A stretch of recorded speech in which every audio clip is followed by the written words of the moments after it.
Strength of sewage.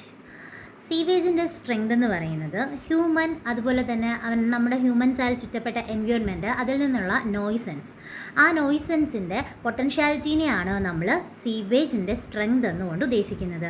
ഈ nuisance ഉണ്ടാകാനുള്ള കാരണം എന്ന് പറഞ്ഞാൽ ഓർഗാനിക് മാറ്റേഴ്സിൻ്റെ ഓക്സിഡൈസബിൾ, അതുപോലെ തന്നെ സീവേജിലുള്ള മറ്റ് പൊല്യൂട്ടൻ്റ് കാരണമാണ്.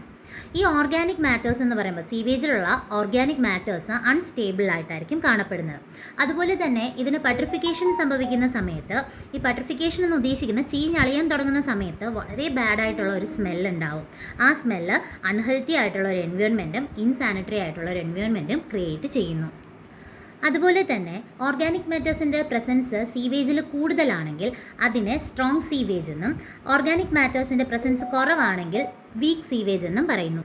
സീവേജിൻ്റെ സ്ട്രെങ്ത് നോർമലി എക്സ്പ്രസ് ചെയ്യുന്നത് BODയുടെ ടേംസിലാണ്.